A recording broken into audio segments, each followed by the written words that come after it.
नमस्कार दर्शक बंधु। ताश पत्ता बा ताश खेल विषय आजिकल किए बा न जानी। आपण मैंने जानी गोटे ताश पकेट्रे 52टी ताश पत्ता और सबु पत्तार 4टी कलर थाए। आपण यह मध्य जानी ताश पत्तार 4टी राजा थाए, जमीक कलापान, ठिकिरी, चिड़िया और लालपान राजा। यही 4टी राजा मध्यरु गोटे राजार निश न थाए।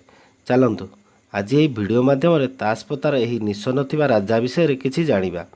दर्शक बंधु, आपण जदि ध्यान रे देखंती आपण निश्चय जानीपारे जे से होची लालपान राजा, जार निश नाई। यही राजार निश कहीं ना, यार विभिन्न प्रकार लोककथा अच्छी, किंतु मु आपन को एमिति दुईटी प्रसिद्ध लोककथा विषय कहबी जहाद्वारा आपण को यही प्रश्नर उत्तर मिल जिवो। नंबर 1, प्रथम कथा होची जेतेबेले प्रथमे ताश पत्ता तैयारी करागला सेतेबेले सबु राजांकर निश थिला, किंतु जो समय रे यार डिजाइन ने बदली करागला सही समय रे यही राजार निश तैयारी करिया भूली जाइछंती बोली समस्ते कहंती। नंबर 2, आपण माने जानिछंती ताश पत्तारे 4टी राजा अछंती। यही 4टी राजा मध्यरु 3टी राजा जेमिति कि कलापान, ठिकिरी और चिड़िया एमाने सबु धन, युद्ध, हिंसा और भ्रष्टाचार प्रतीक अटंती।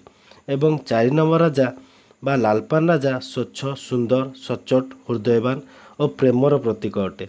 सेथिपाई यही राजार निश रखा जाए नहीं बा तैयारी करा जाए नहीं बोली समस्ते कहती।